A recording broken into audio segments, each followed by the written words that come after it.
結婚生活ってもっと楽しいものだと思っていました。私は昨年大好きな夫と結婚。それを機に一軒家に引っ越し、新生活を始めました。夫も私もお互いを尊重して過ごしていくために、困ったことがあれば常に相談しています。そのおかげもあって夫婦関係は良好。私たちは絵に描いたような仲良し夫婦だと思います。私、いおりと夫、冬とはそんな夫婦です。でも、そんな幸せは長くは続きませんでした。ある日、もう子供たちも自立しているからと、義両親が離婚を決意。もともと関係は破綻していて、秒読み状態だったのだと言います。義両親の離婚くらい関係ないだろうと思いました。それが、大いに関係あるんです。まず、私と義母の関係は最悪。私の何が気に入らないのかわからないけれど、やることなすことを文句を言われてしまう。食事の味付けに品がないとか、掃除の時間が気に食わないとか。まだ家事のことだけならよかったけれど、その服はセンスがないとかまで言う始末。この離婚でイライラして嫌味が加速しないといいなと思っていたんです。それ以外にも気になることはありました。それは義妹のこと。義実家で暮らしていたのは義両親だけではなく、義妹も一緒に生活していました。義妹は定職に就くわけでもなく、ふらふらと遊び、時々アルバイトをする生活をしていました。そのせいでお金はほとんど持っておらず、夫や私に会うたびにお小遣いをせびるような人です。義理とはいえ家族。無視できず、少額ながら支援していました。これは、夫も同じ状況で、二人で困っていたことです。また、あいつから言われたら、俺に声かけて。夫は、そう言って守ろうとしてくれるけれど、義妹は一人の時を狙ってくるのです。そうなるとやっぱり無視はできず、いつも逃れることができませんでした。義母も義妹も、私が義実家に行くたびに、カモが来たという顔をするのが本当に嫌でした。そんな義実家での環境が大きく変わり、私はただ怯えていました。どうか巻き込まれませんように。でもそんな願いは虚しく、事件は起きてしまったのです。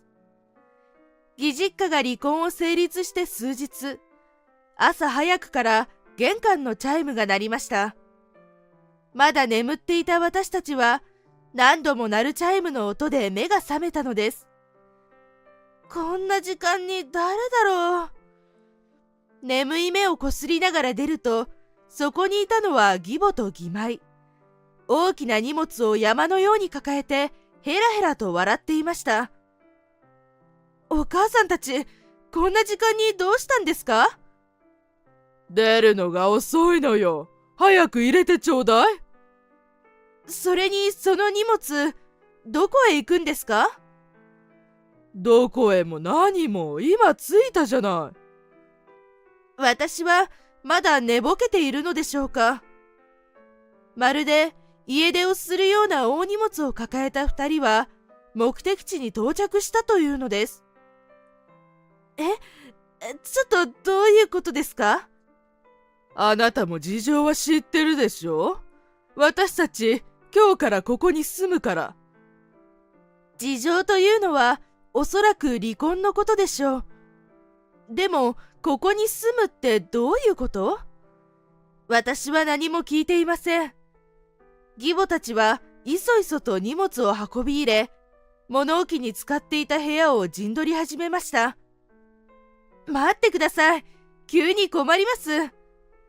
そう言うと、義母が私をきっと睨みつけ、有無を言わさない表情で続けました。家族が困っているのよ。あなたは血も涙もないの？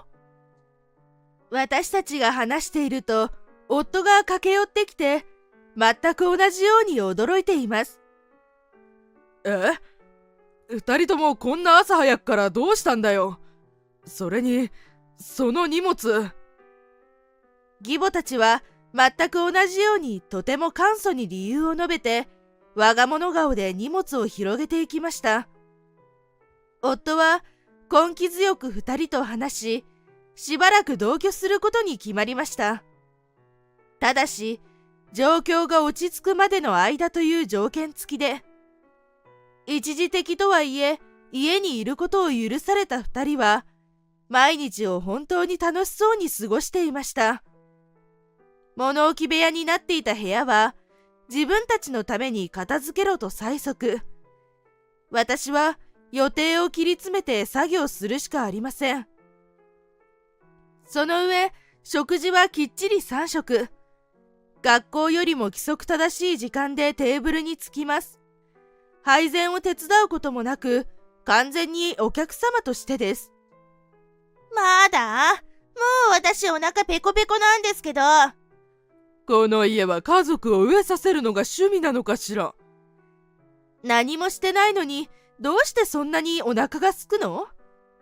二人は食事以外の時間特に何もしていません。していることといえば、リビングに寝転んで終日テレビを見ていることくらい。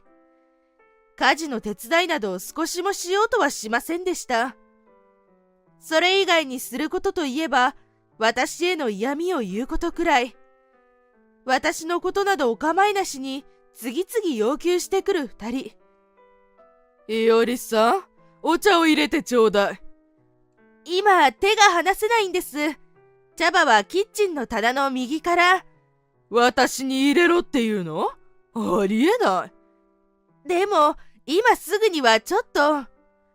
義母を待たせるなんていい度胸ね。あなた何様のつもりなの？私がどれだけ忙しくしていても、二人の要求は止まりませんでした。いおりさん、お小遣いちょうだい。何に使うんですか？そんなのどうして報告しなくちゃいけないの？でも、私も余裕があるわけでは。かわいい義妹が困ってるのよ。義母も義妹も、この家にいる間、少しも金銭的な補助をしようとしません。自分たちが食べている分だって、当然の顔をして、私たちが工面しているのです。だからこそ、普段よりかなりお金がかかっていました。部屋を良くしたいとかで、無駄にお金が飛んでいくし、その上でお小遣い？一体どんな神経をしているの？アルバイトはどうしたんですか？時々してるって言ってましたよね。ここに来るときに辞めてきたわ。やってられるわけないじゃない。義妹はうちに来るのを機にアルバイトを辞めてきたというのです。金銭的なサポートをしてもらえることが確定したと完全に甘えるつもりだったようです。ここにいるんだし必要ないでしょ。ゆっくりさせてよ。そんなの困ります。早く仕事を探してください。正社員とは言いません。でも自分の分くらい稼いでください。無理無理。そんな努力できません。私は二人に嫌味や無茶な要求をされながら怒涛の同居生活をせざるを得ませんでした。夫は帰宅するたびに私を気遣い、二人にもきつく言ってくれていました。その度にほんの少しだけおとなしくはなるのですが、それもその日中持てばいいところ。日中夫の姿がないと、水を得た魚のようにわがままになるのです。いおりさん、すぐに来て。ねえ、まだ？ずっと呼んでるでしょ。もうこの二人に呼ばれたくない。そう思うほどいろんなことを押し付けられ、私は限界を感じていました。こんな生活耐えられない。なんとかしてこの生活から早く脱却したかった。そんな時、事態は悪化してしまうのです。実は会社で業績が認められ出世していた夫。その影響で2週間ほど出張に行くことが決定。でも夫は困った顔。いおりをこの家に置いて出張なんて、俺は申し訳なさすぎてできないよ。夫は私のことを気遣い、出張をためらっていました。せめて解決してからなんて言うけれど、そんな日がいつになるのかめどがありません。夫がずっと頑張っていたプロジェクトで評価されたことを私は知っていました。こんなことを理由にもしキャリアに傷がついたら、その方がずっと気がかりになってしまうはず。だから私はなるべく笑顔を作って夫を送り出すことにしたのです。私は大丈夫。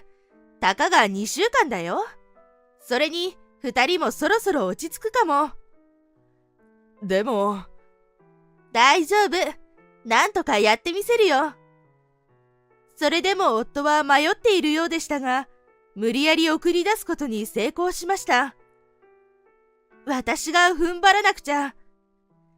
改めて決意した私は、2人と戦うことにしたのです。夫が出張だとわかると、目に見えてわがままを加速させた2人。いいおやつを出せとか、遊びに連れて行けとか、まるで大きな子供のようでした。いいえ、子供の方が聞き分けがいいくらいです。決意新たに奮闘していたものの、なかなか手強い義母と義妹。家事で忙しいので、2人で何とかしてください。私が少し言い返せば、愚痴や文句の嵐。あなた長男の嫁でしょ？どうしてそんなこともできないの？私の頃はそんな口答え許されなかった。あなた考え方が甘いんじゃないかしら。2人はよどみなく言い続けていますが、それでもどこか楽しげでした。私が困っているのを見て、嘲笑っているようです。負けない。絶対負けないから。どうにかして2人をおとなしくさせなければ。でもどうやって？私の中の葛藤は堂々巡りを続けていました。夫が出張に出てまだ2日。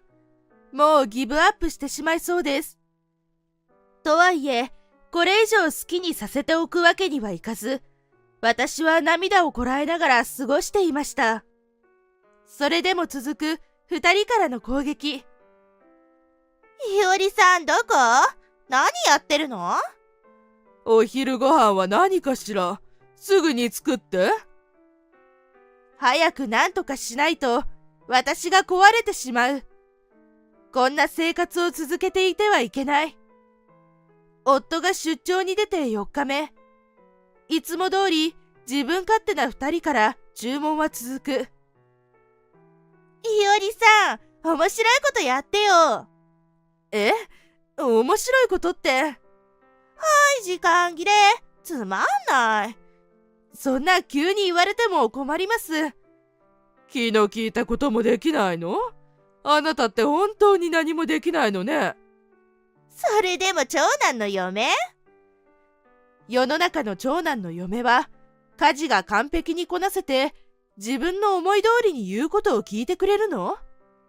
それに、面白いことまでできて、芸人さんのような人なの？そんなこと誰も教えてくれなかった。そんな常識聞いたことない。このやりとりだけでもたくさんの疑問が生まれてしまう。私がぐっと耐えて返事をせずにいると、ついに義母からこんな言葉が飛び出したのです。あなた、いつも不満そうだけど何考えているの？言いたいことがあるならはっきりしたらどう？これはチャンスだ。今を逃していたら、もうこんな機会はないのかも。そう思った私は、これまでのことを話しました。お母さんたちは、私を面白がっていますよね。でも私は家政婦ではないんです。大人として最低限きちんとしてください。はあ？私たちがきちんとしていないですって？私の都合を考えず無理難題を言ったり、働きもせずにお金をせびったり、これって全然きちんとしてませんよね。いい大人なんですから自立しましょうよ。私が言い返すと思っていなかったのか、二人は私の言葉を聞いて憤慨。どの口が言ってるのよ。ふざけないで。嫁の分際で口答えなんて許さない。そうです。私が間違っていたんです。珍しく私に問いかけられたから、話せば分かり合えるかも、と思ってしまったのです。でも、そんなはずはあるわけがないじゃないですか。だって分かってもらえるなら、最初からこんなことにはなっていないのですから。義母と義妹はいつにも増して強い口調で私を罵り、ついには捨て台詞を吐きました。私たちに尽くせないって言うなら、あんたはただの邪魔者よ。そうよ。家族に尽くせないなんてありえない。そんな嫁はこの家から出て行け。私は耳を疑いました。だってこの家は私たち夫婦の家です。そちらの都合で無理やり同居しているくせに私に出て行け？さすがの私もこれには唖然としてしまいました。でもここで屈してはいけない。私は頭をフルに回転させ快進撃を考えました。するとある名案を思いついたのです。これだ。私は二人に向かって心底申し訳ない顔をして塩らしくこう伝えました。ごめんなさい、言い過ぎました。お詫びにこんなのはどうですか？家にいてばかりではつまらないでしょ？お金は出しますから旅行でもしてみては？私は二人がなるべく喜ぶよう提案をしてみせました。旅行という言葉に目を輝かせ、わかればいいのよと納得をしていました。その旅行の間に私は出て行きます。だからこれ以上怒らないでください。旅行だけじゃなくて出て行ってもくれるの？やった！これで私たちの家だ！義妹は飛び跳ねて喜んでいました。私がどんな考えでこの発言をしたのかを全く考えもせずに、私はその場で宿まで予約して、二人を1週間の温泉旅行に送り出しました。ここからは時間との勝負です。私は早速夫に連絡し、事の流れを説明しました。すると夫は理解を示してくれ、実行に移すことになったのです。私は宣言通り荷物をまとめ、家を出ました。移動先は隣の市にある実家です。事情をすべて説明すると、すぐに理解してくれた両親には本当に感謝しかありません。いろいろな手配を進め、一段落すると、義母たちが帰ってくる2日前になっていました。なんとか間に合ったかな。久しぶりに安眠できる。私は住み慣れた実家でゆっくりと休むことにしました。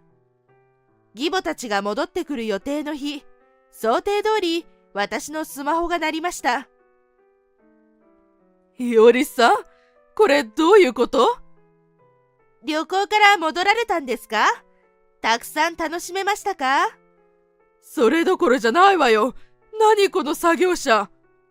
何って、見たままですけど。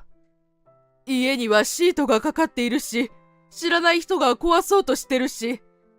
ああ、業者の人ですよ。私が頼みました。は？何を当然みたいな感じで。だって当然です。私言いましたよね。出て行きますって。それとこれとどうつながるのよ。二人は困惑を隠せないようでした。それもそのはず。二人が見ている光景は異様です。旅行から帰宅したら家には解体業者が来ていて、一歩も入ることができないのですから。お母さんたちの望み通りにしただけですよ。私は二人の要望通りに進めただけなのです。荷物をまとめて家を出た。本当にそれが全ての出来事でした。早くなんとかしなさい。入れないじゃない。入ったら危ないですよ。もう取り壊すんですから。お母さんたちは知らないかもしれませんけど、その家、私が父から譲り受けたものなんです。だから出て行くにあたって、いっそ家も解体しようかなって。はあ？そんなことできるはずないじゃない。できますよ。私の家なんですから。もちろん彼には相談済みです。もともと私たちには少し広すぎたし、中古で譲り受けたので古くなってきていました。それを思い出した私は、いい機会だと思い、取り壊すことを決意したのです。ほら、二人の望み通りですよね。私は戻ってこないし、旅行にも行けたし。ふざけないで。家がないじゃない。そんなの知りませんよ。自分たちで何とかしてください。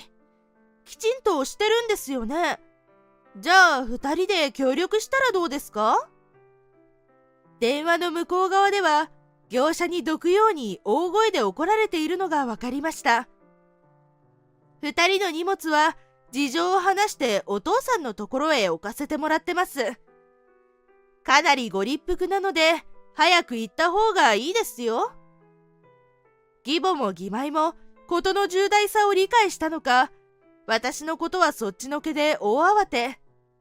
しばらく電話はつながっていましたが、あまりに意味をなさないので切っておきました。この後、荷物を取りに行った二人は、仕方がなく近くの漫画喫茶へ避難。夫に泣きの連絡が入ったようですが、ついに夫が大爆発し、かなり怒られた様子。ずいぶんといおりに好き勝手してくれたようだな。全部話は聞いた上で同意したんだ。もう二人とは金輪際関わらない。夫は事実上二人と縁を切ると宣言し、それ以降全く取り合いませんでした。家族をいたわれないなら出ていけ。そう言って私が義母に言われたような言葉を本人に返していました。その後の二人はというと、突然居場所がなくなり困り果ててしまった様子。ずっと漫画喫茶に居座るわけにもいきません。必死にアルバイトやパートに奮闘し、休む間もなく働く日々に急変。すぐに家を借りることもできず、知り合いのところを転々としているのだとか。最初は快く引き受けてくれる友人もいました。でも、二人の横柄さに愛想を尽かして、すぐに追い出されてしまうようですけどね。私たちはというと、住み慣れた我が家を離れ、今度は夫の会社近くに引っ越しました。賃貸ではあるけれど、なんとも住みよい家。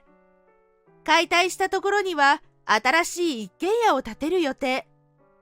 それが完成したら、また二人で新しい生活を始めようと思っています。